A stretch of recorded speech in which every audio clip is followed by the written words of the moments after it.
हरि ओम।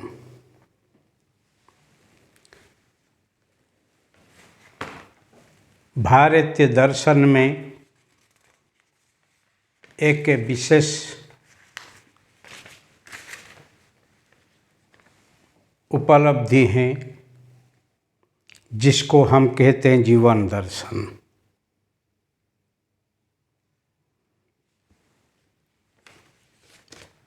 और वो जीवन दर्शन को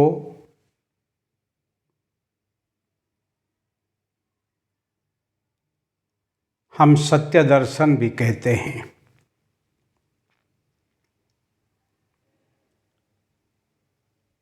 जिसको हम कहते हैं सनातन वैदिक धर्म, विधि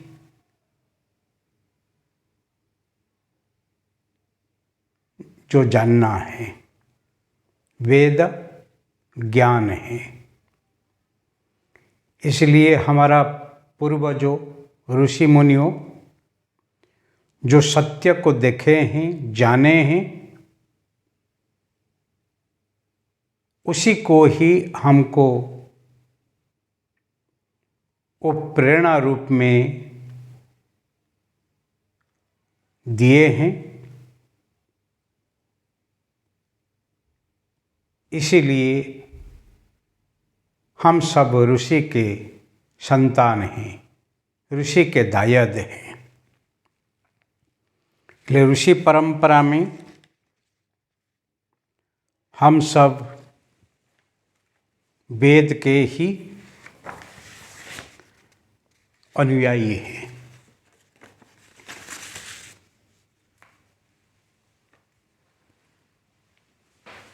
व्ययबहुल और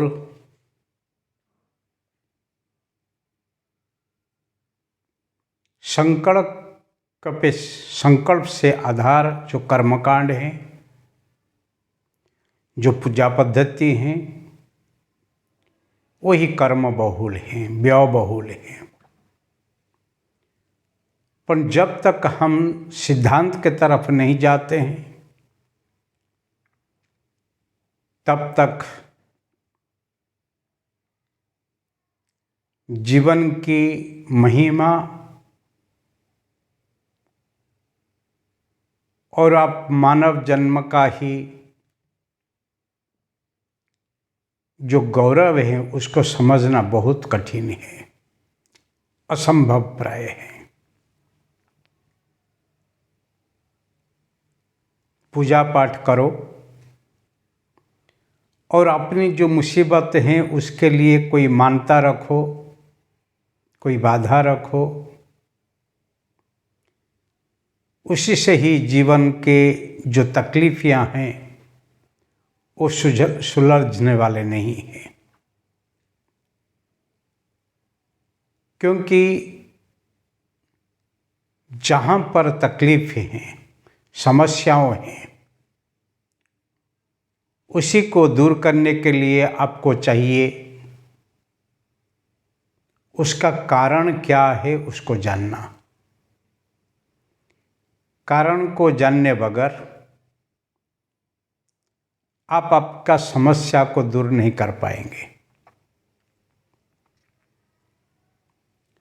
और जो मन बुद्धि हमको मिली है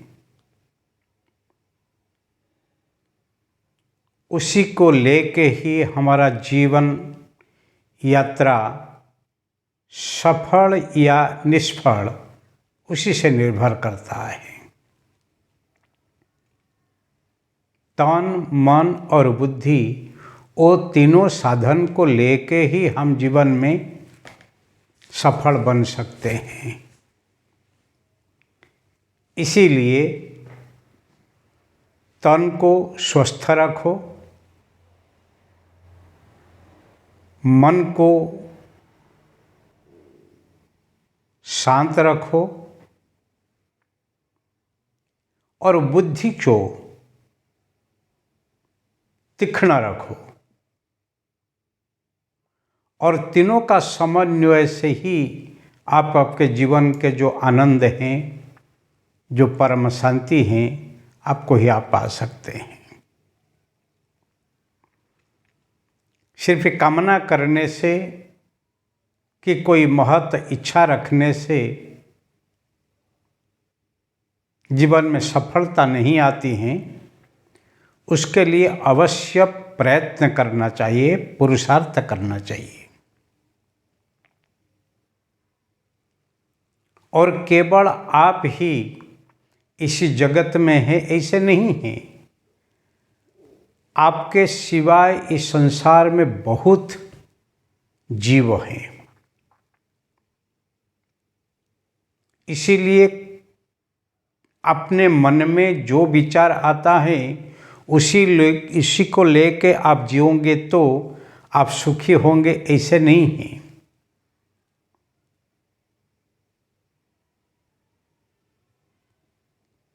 इसीलिए मैं अकेला नहीं हूँ, हम सब हैं, ऐसे भावना लेके जीना ही सार्थक है। क्योंकि मनुष्य एक सामाजिक प्राणी है, एक बौद्धिक प्राणी है। समाज के साथ जीना और बुद्धि को उपयोग करके बुरे आदत से ही बचना, वो ही जीवन का ही लक्ष्य होना चाहिए। कि उसी से ही हम अपने जीवन में अनर्थ को मिटा सकते हैं। क्योंकि जीवन में तो सुख दुख तो दोनों आने वाले हैं। सुख को प्राप्ति करना और दुख को दूर करना, उसके लिए एक ही उपाय है, मनसि विचिन्तयं बारंबार। मन में जो विचार आता ही रहता है उसको हम कर्म में लगाएंगे तो उसका परिणाम अच्छा या बुरा क्या होगा, ऐसे विचार करना चाहिए। क्योंकि एक बार कर्म करने के बाद हमारा हाथ में कुछ नहीं रहता है कि कर्म फल से हम बच जाएंगे। क्योंकि जो कर्म हम किए हैं वो कर्म फल ही लाने वाला है। अच्छे हो तो अच्छे फल हैं, बुरे हो तो बुरे फल हैं। उससे बचने का कोई संभावना नहीं है। आप बुरे कर्म करेंगे तो दुखी होंगे और अच्छे कर्म करेंगे तो सुखी होंगे, उसमें जरा ही संदेह नहीं। इसीलिए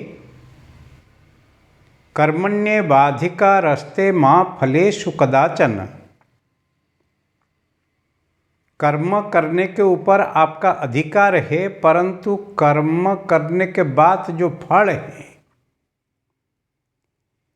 इसको बदलाने के लिए आपको कोई अधिकार नहीं है। क्योंकि आप अभी इसको बदला ही नहीं सकते हैं। क्योंकि फल कर्म के अनुसार आने वाला है। आप कितनी भी मान्यता रखो, कितनी भी क्रियाकर्म के ही आधार लो, आपके करे हुए कर्म को कोई ही बदलाई नहीं से दे सकता है। इसीलिए कर्म करने से पहले मन में जब विचार आता है वो विचार को लेकर ही चिंतन करो। और विचार से ही आप विचार को बदला सकते हैं। नहीं तो विचार को ही कर्म से ही मुक्त रख सकते हैं। उसी से आप जो अपने बुरी आदत से, बुरे विचार से जो अनर्थ सृष्टि होने का है, उसी से आप बच जाएंगे।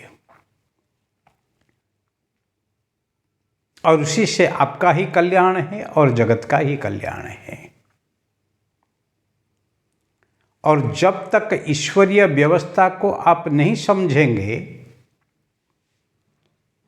कि स्वीकार नहीं करेंगे, तब तक आपके जीवन में शांति तो आने वाले नहीं है। इसीलिए ईश्वर इच्छा बलियसी, ईश्वर की इच्छा ही बलवान है, क्योंकि ईश्वर ने इस जगत को बनाए हैं और जगत में उसकी ही कायदा कानून चलता है और वो ही हम सबका ही कर्म फलदाता है। हम जो कर्म करते हैं उसी के अनुसार हमको फल मिलता ही रहता है। इसीलिए वो ही धर्म है। धर्म एक विज्ञान है, धर्म ही जीवन है, धर्म ही जीवन और धर्म ही विज्ञान है, सिद्धांत है। धारणात धर्म इति उच्यते, और धर्म रक्षति रक्षितः। जो ही नीति नियम को ही विधि का विधान को मानते हैं वो ही सुरक्षित होते हैं। इसलिए जीवन में हमेशा धार्मिक बनो। सत्यम वद धर्मम चर, ऐसे शास्त्र में कहा गया है। सत्य बोलना मतलब मिथ्या से बचना, क्योंकि सत्य की जीत है, असत्य मिथ्या की नहीं है। इसीलिए सत्यमेव जयते न नृतम। और जब सत्य धर्म को रक्षा करने के लिए भगवान इसी धरती के ऊपर बारंबार अवतार लेते हैं, अवतरण करते हैं, और वो सत्य के पक्ष में जो ही होते हैं, धर्म पक्ष के जो होते हैं, भगवान उसको ही सुरक्षा देते हैं, और जो विधर्मी होते हैं, मिथ्याचारी होते हैं, भगवान उसको दूर करते हैं। परित्राणाय साधूनां विनाशाय च दुष्कृतां धर्म संस्थापनार्थाय संभवामि युगे युगे। हर युग में भगवान उनकी महत् स्थिति से ही अवतरण करते हैं, क्योंकि वो पतित पावन हैं। जो पड़े हुए हैं, जो गिरे हुए हैं, जो पापी हैं, उसको ही पावन बनाने के लिए वही स्वस्थिति से आते हैं, किसी भी रूप में, किसी भी स्थिति में। इसीलिए आपके जीवन में वो सत्य, वो धर्म जीवन का आधार बने और ईश्वरीय व्यवस्था को आप समझ पाए, इसके लिए आपको ही ईश्वर क्या है, धर्म क्या है, जगत क्या है, उसको समझना चाहिए। इस जगत में दो तत्व हैं। एक जीव हो के भोक्ता तत्व है, और जगत जो ही भुज्य तत्व है। हम ही जीव हो के इसी जगत को भोगने के लिए हम चाहते हैं, पर विचार के बगैर हम भोगते रहेंगे तो रोगी होंगे, दुखी होंगे। परंतु योगी हो के इसी जगत में रहेंगे तो हम योगी होंगे, संयमी होंगे, हम बंधन में पड़ेंगे नहीं और आनंद में रहेंगे। इसलिए आनंद में रहना हो तो ईश्वरीय तत्व को समझना चाहिए,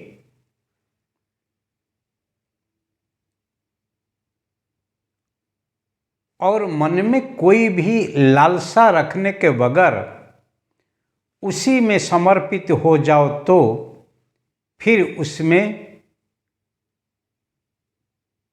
अपना ही कल्याण है।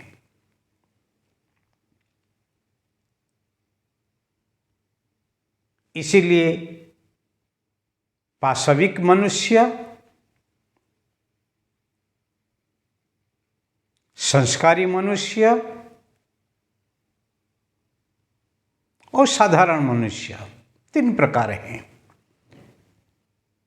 किसी ने पशु वृत्ति जैसे विचार करने के बगैर जीते हैं, वो पशु हैं।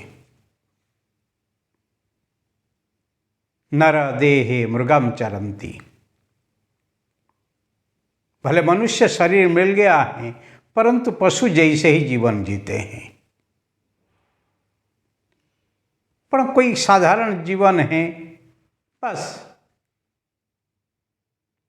खुद जीते हैं और दूसरे को जीने देते हैं। और कुछ होते हैं अपने स्वार्थ को त्याग करके ही दूसरे का ही कल्याण करते हैं, वो ही महत्व पुरुष होते हैं।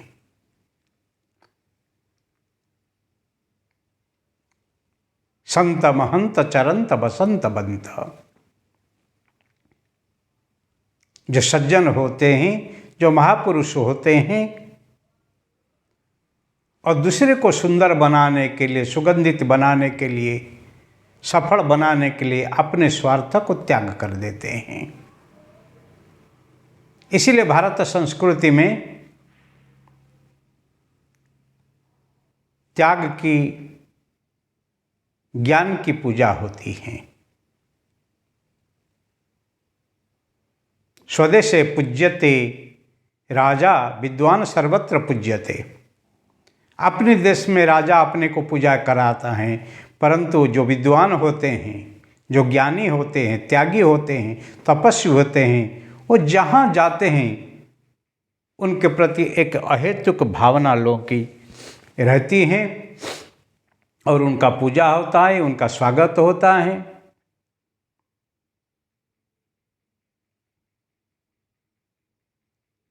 इसलिए हमारा ऋषि मुनियों जो सत्य को दर्शन किए हैं वो सत्य को ही हमको दे के जाते हैं।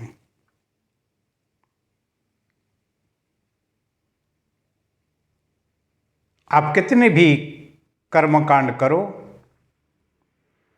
कितने भी जप करो, कितनी भी पूजा करो, कितने तीर्थाटन करो, उसी से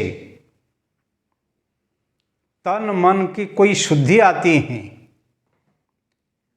पर सिद्धि लाने के लिए आपको चाहिए अंतर्निरीक्षण और ईश्वरीय व्यवस्था को स्वीकार करना, कि उसी से केवल आप आपको नहीं सबको ही अपना लेते हैं। एक होता है व्यष्टि दृष्टि, एक होता है समष्टि दृष्टि। जब मनुष्य व्यक्ति के अंदर को होता है वो स्वार्थी बनता है, पर जब समूह को ही ध्यान में लेता है और वो ही उदार बन जाता है। इसीलिए हमारी उपनिषदीय परंपरा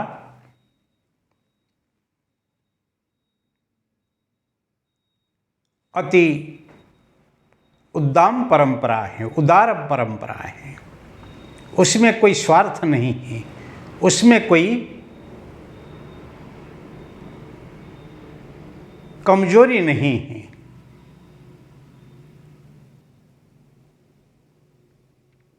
उसमें तो उदार चरित्र है, क्योंकि सर्व की आत्मा अपनी आत्मा है और अपनी आत्मा सर्व की आत्मा है, ऐसी अनुभूति होती है। तत्त्वम असि, वही परमात्मा तुम खुद हो, ऐसे अनुभूति होते हैं। और मैं ही वही ही आत्मा हूँ, वही ब्रह्म हूँ, ऐसे अनुभूति के साथ अपना अहंकार ही पिघल जाता है। सर्वे भवन्तु सुखिनः, सर्वे सन्तु निरामया, सर्वे भद्राणि पश्यन्तु मां कश्चित् दुःख भाग् भवेत्।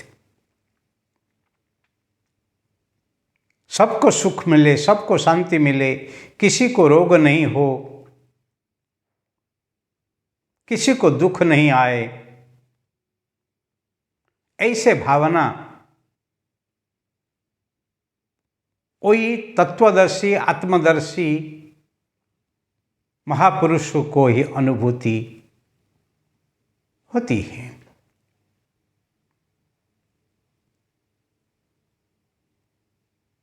इसीलिए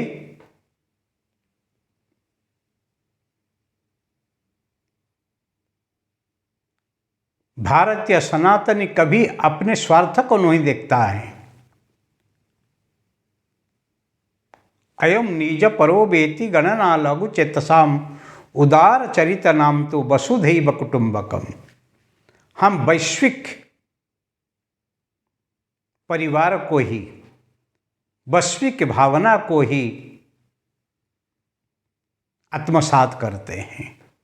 वो मेरा तेरा कभी नहीं सोचते हैं। वो तो जो लघु चेतसा होते हैं,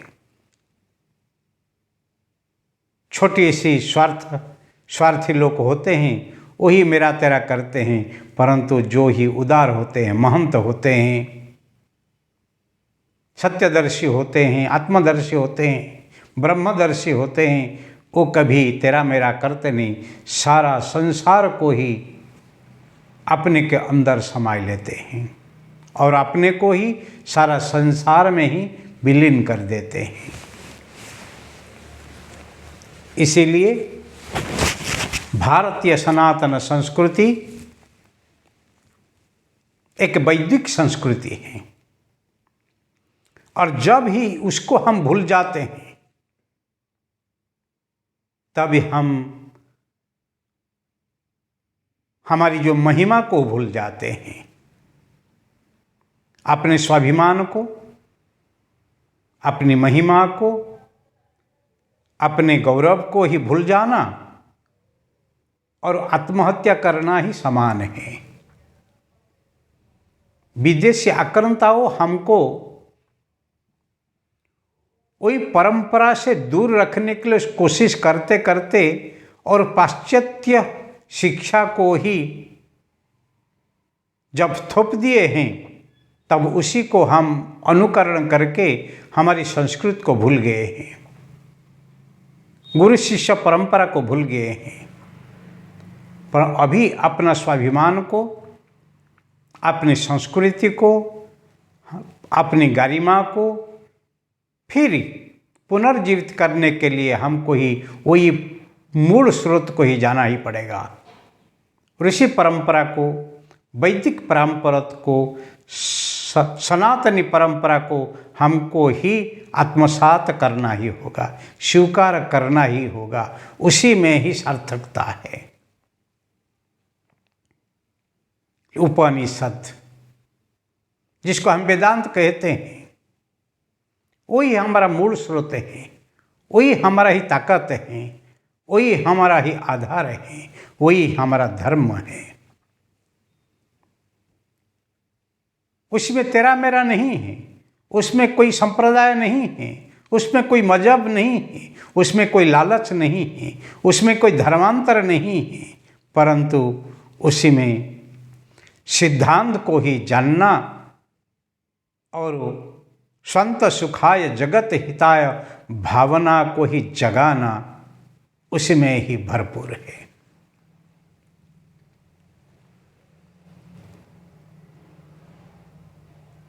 हम ईशावास्य उपनिषद जो हमारा वेद हमको दिया है, 108 उपनिषद हैं, उसमें ईशावास्य उपनिषद को पहला उपनिषद माना गया है। और उपनिषद ईश शब्द से शुरू हुआ है, इसलिए इसको ईशावास्य उपनिषद कहते हैं। और वही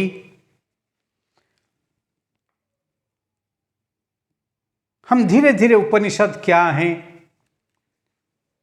वेदांत क्या हैं, वो सब तो जानेंगे।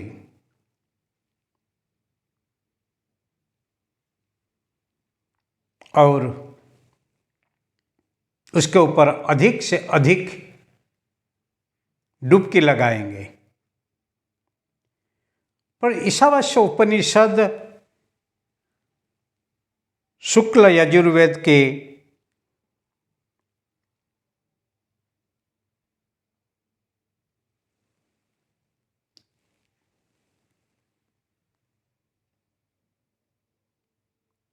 कर्मकांड में ही है, इसलिए उसका बहुत महत्व है।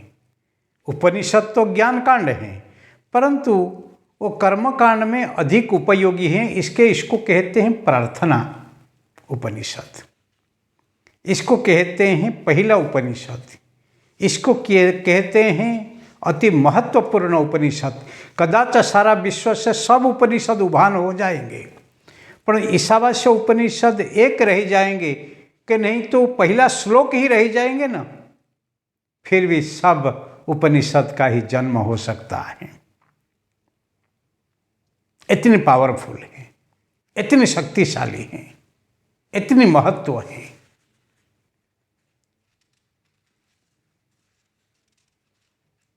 इतनी गर्वित भाव से भरपूर है।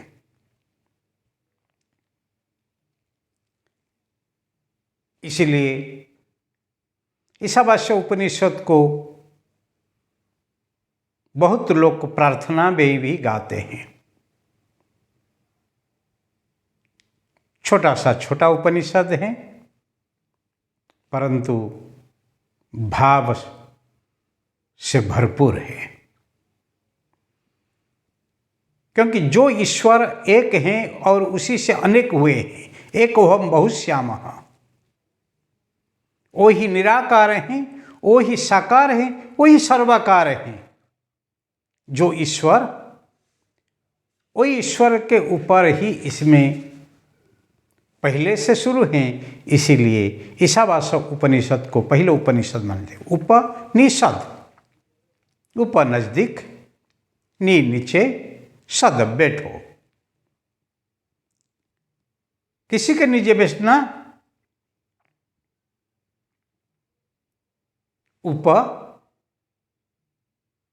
नीचे, सत, सत के नजीक रहना, गुरु के नजीक बैठना और ज्ञान को पाना। इसीलिए उपनिषद एक पक्षीय ज्ञान नहीं है, वो परिसंवाद्य ज्ञान है। गुरु बोलते हैं, शिष्य सुनते हैं, और उसी से ही परंपरा आगे चालू है। इसलिए कहते हैं उसका नाम श्रुति, श्रवण परंपरा है।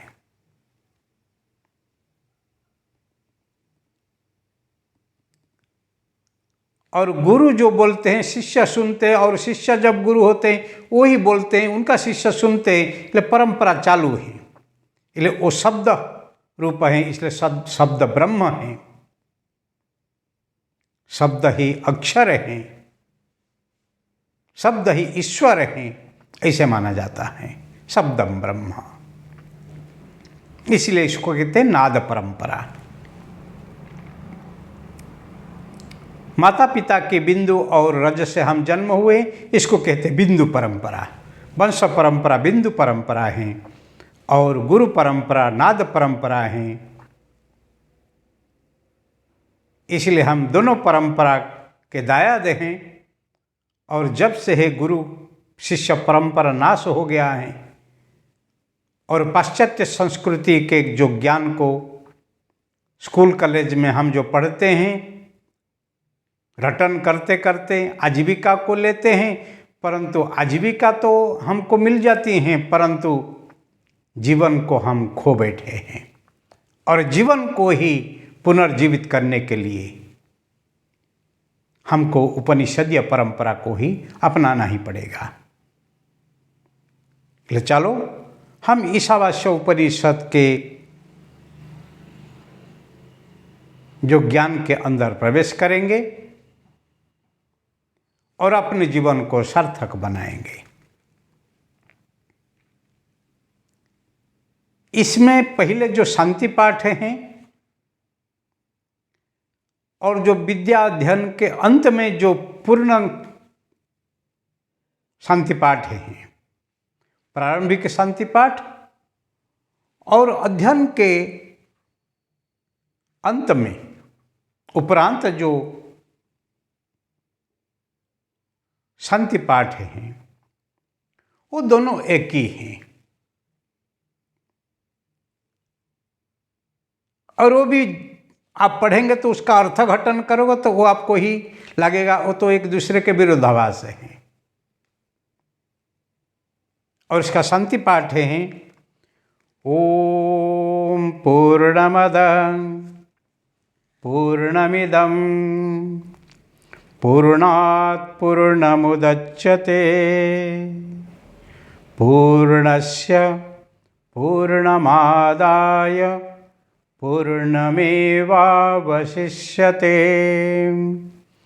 ओम शांति शांति शांति। ओम ओम अक्षर ब्रह्म परमात्मा सच्चिदानंद घन अदः वह परमात्मा पूर्णम पूर्ण है। इदम और यह पूर्णम, यह मतलब यह जगत वो पूर्णम पूर्ण है। पूर्णात पूर्णमुदच्यते, उस पूर्ण परम ब्रह्म से ही जो पूर्ण जगत को हम जब ही ले आते हैं, पूर्णस्य पूर्णमादाय, पूर्ण से पूर्ण को हम जब अदा करते हैं, निकालते हैं, पूर्णम एव अवशिष्यते, और पूर्ण ही रह जाता है। मतलब उनके सिवाय दूसरा कुछ है ही नहीं।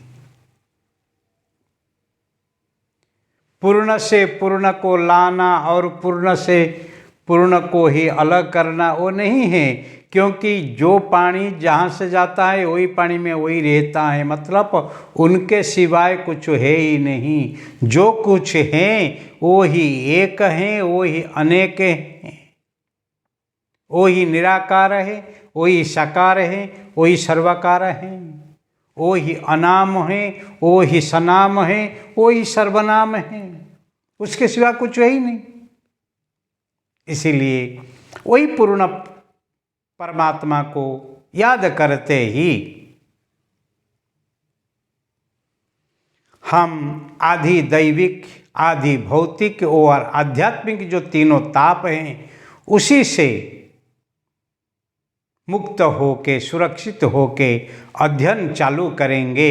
इसीलिए ओम शांति शांति शांति।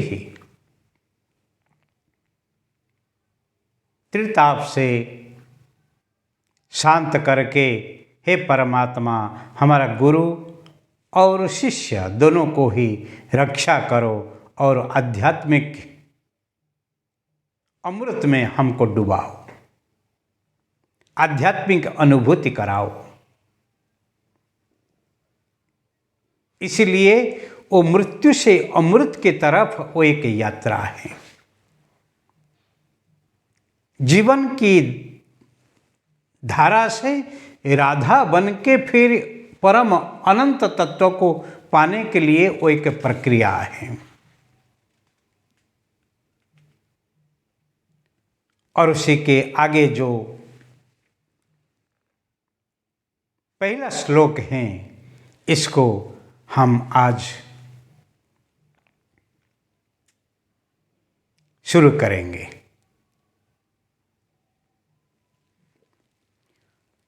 ईशावास्यमिदं सर्वं यत्किंच जगत्यां जगत् तेन त्यक्तेन भुञ्जीथा मा गृधः कश्चिद्धनम्। ईशावास्यमिदं सर्वं यत्किंच जगत्यां जगत् तेन त्यक्तेन भुञ्जीथा मा गृधः कश्चिद्धनम्।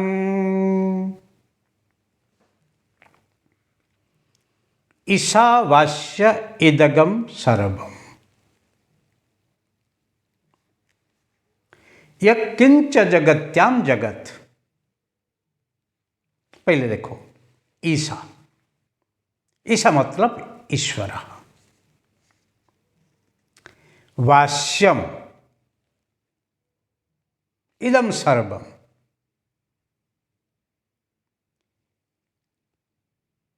व्यास्य मतलब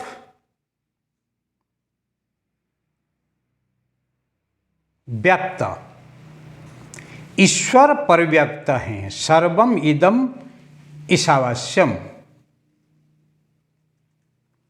ईश्वर सर्वव्यापक है। यत्किंच जगत्याम जगत, इसी जगत में जो छोटे से बड़े तक जो कुछ हैं वो सब ईश्वर का ही परिव्यापकता है। तेन त्यक्तेन भुंजीथा,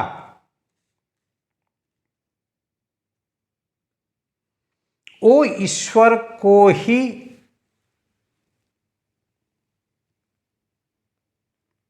ध्यान में रखते ही इसी जगत में भूंजना, मतलब वो ईश्वर जो कुछ आपको दिया है जैसे रहने के लिए ऐसे इस्तेमाल करना। मां गृध, मां मतलब नहीं, गृध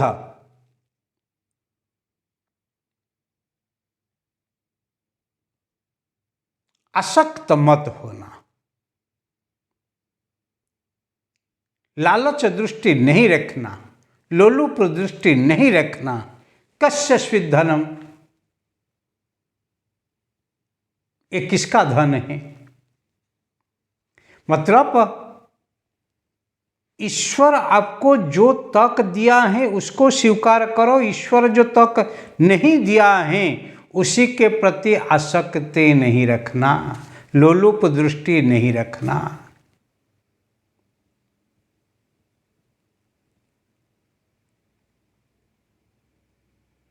ईश्वर सर्वव्यापक है, ईश्वर का पालनहार है। जगत में जो कुछ है वो सब उनका है, वही जगतपति है, वही ईश्वर है, वही स्वामी है, वही पालनहार है, वही ही पिता है, वही ही माता है, वही ही धाता है, वही ही विधाता है, वही ही नेति है, वही ही नीति है, वही ही आधार है, वही सर्वाधार है, वही ही धर्म है, वही ही धारणा है। इसलिए जो ईश्वर सर्वव्यापक है, जो ईश्वर जगत के स्वामी है, जगतपति हैं, और जगत में कण कण में माया रमती रहती है, उसी से बचना हो तो ईश्वर को ही पहले मन में बिठा, मन में पहले स्वीकार करो, मन से स्मरण करो, मन से उसकी समर्पित हो जाओ। फिर जो कुछ आप इस जगत में भूंजेंगे वही प्रसादमय होने वाला है, आपको विषाद होने वाला नहीं है। माया की लपेट में आप नहीं आएंगे, माया में नहीं लटके जाएंगे, माया में नहीं अटके जाएंगे, ना माया में नहीं भटके जाएंगे।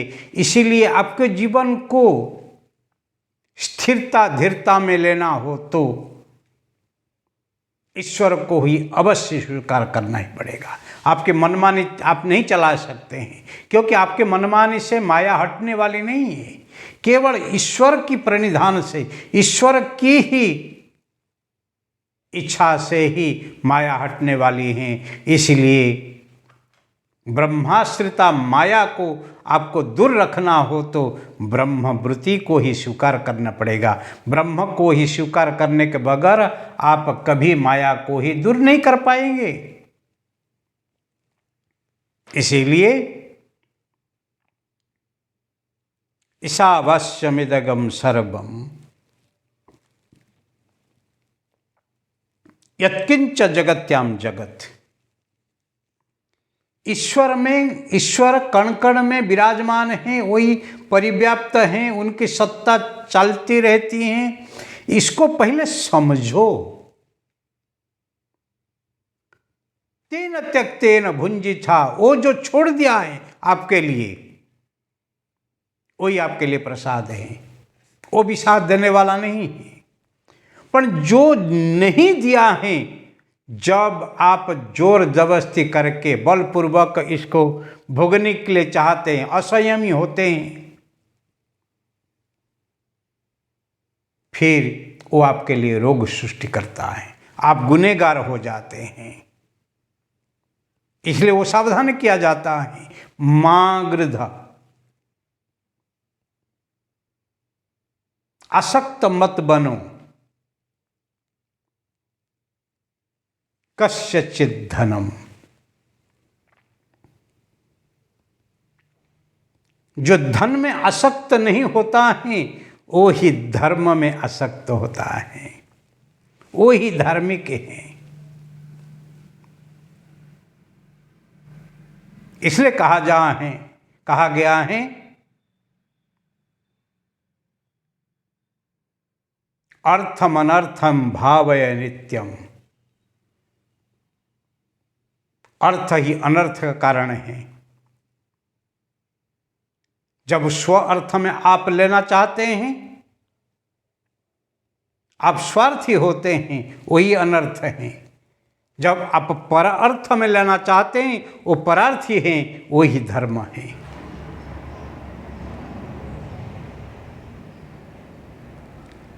स्वार्थ ही पाप है, बंधन है, और परार्थ ही धर्म ही सेवा ही है। इसीलिए मां गृध कस्यचित् धनम, किसी के धन प्रति आसक्त नहीं बनो। वो धन आपका नहीं है, वो किसका है? ईश्वर का है। ले ईश्वर जो आपको दिए हैं, जैसे ही दिए हैं, जितनी ही दिए हैं, उसी से ही संतोष रखो। और फिर आपके जीवन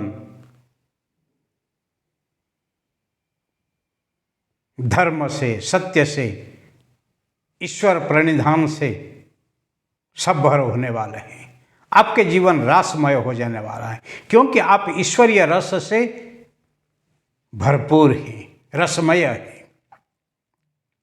रसवे ही परमात्मा, और उनका रस जिसको मिल गया, वो कभी निरस होने वाला नहीं है, वो ही सरस होने वाला है। और उनके जीवन में रास ही आनंद ही आनंद है। आचार्य शंकर इसको ऊपर कहते हैं, योगरतो वा भोगरतो वा संगरतो वा संगविहीन यस्य ब्रह्मणि रमते चित्तं नंदति नंदति नंदति एव। भज गोविंदम भज गोविंदम गोविंदम भज मूढ़मते। रे मूढ़मती, गोविंद को भजन कर, गोविंद को भजन कर, केवल गोविंद को भजन कर। और वो भजन करने से क्या होगा?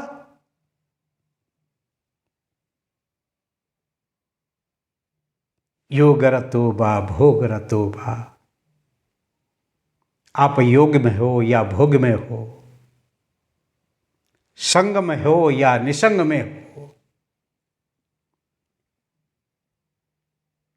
आपके मन में ईश्वर हैं, गोविंद हैं। यस्य ब्रह्मणि रमते चित्तम, जिसके चित्त में ही ब्रह्म में लत हैं, नंदति नंदति नंदति एव, वो केवल ही आनंद में रह सकता है, वो केवल ही आनंद में रह सकता है। आनंद ही उनका जन्म सिद्ध अधिकार है। इसीलिए इसी जगत में छोटे से बड़े तक जो कुछ भी है, वो ही ईश्वर का ही व्यापकता है, इसमें ईश्वर परिव्याप्त हैं और उसी को जो ही अनुभव करता है और ईश्वर की इच्छा से जो ही जीता है वो किसी में आसक्ति नहीं रखने वाला है। गौतम बुद्ध इसके ऊपर कहते हैं, कामना के विनाश से ही दुख का विनाश। आपकी जो कामना है, जो इच्छा है, जो इच्छा है, उसका विनाश हो गया तो आपका दुख भी विनाश हो गया। काम से ही, कामना से ही, अपेक्षा से ही दुख ही आता ही रहता है। अपने दुख को दूर करना, आपके मुसीबत को दूर करना, आपके जीवन में जो बंधन है उसको दूर करना हो तो फिर मैं और मेरा को छोड़ दो। और इतनी आप जब ही करोगे तो फिर इस संसार में आप बंधन में नहीं, मुक्त हो जाएंगे। और वो ही मुक्ति हमारा जन्म सिद्ध अधिकार है। और जो ही भोग से ही योग तरफ जाते हैं और परम तत्व, मूल तत्व के साथ जुड़ जाते हैं और वो ही मोह से ही छूट जाते हैं। मोह क्षयात् मोक्षम भवति, जिसका मोह क्षय हो जाता है और वो ही मोक्ष के अधिकारी होते हैं। और वो मोक्ष सबको मिलना चाहिए और उसको जो ही पाते हैं वो ही मनुष्य जन्म में सार्थक हो जाते हैं। नहीं तो फिर बारंबार फिर पाप योनि में जाते हैं और दुखी होते हैं। और आगे जो इसको हम और देखेंगे और इसी वर्ष को, इसी श्लोक को ही बार बार हम भी देखेंगे, क्योंकि वो जितनी आप इसको तर्जमा करोगे, जितनी विचार करोगे, जितनी मनन करोगे, उसका अर्थ घटने इतनी निकलता है। क्योंकि ईश्वर अनंत है, हरि अनंता, हरि कथा अनंता। अनंत को आप कैसे अंत करेंगे, कैसे विचार करके फिर चुप हो जाएंगे। कितनी भी, जितनी आप मंथन करो उसी से माखन निकलने वाला है। और जीवन में कर्ममय धरती के ऊपर हम आए हैं। कर्म तो सबको करना है और कैसे कर्म करना है, कौन सा कर्म करना है और करने से क्या फायदा है, फिर आगे का जो श्लोक हैं इसको हम देखेंगे। धन्यवाद।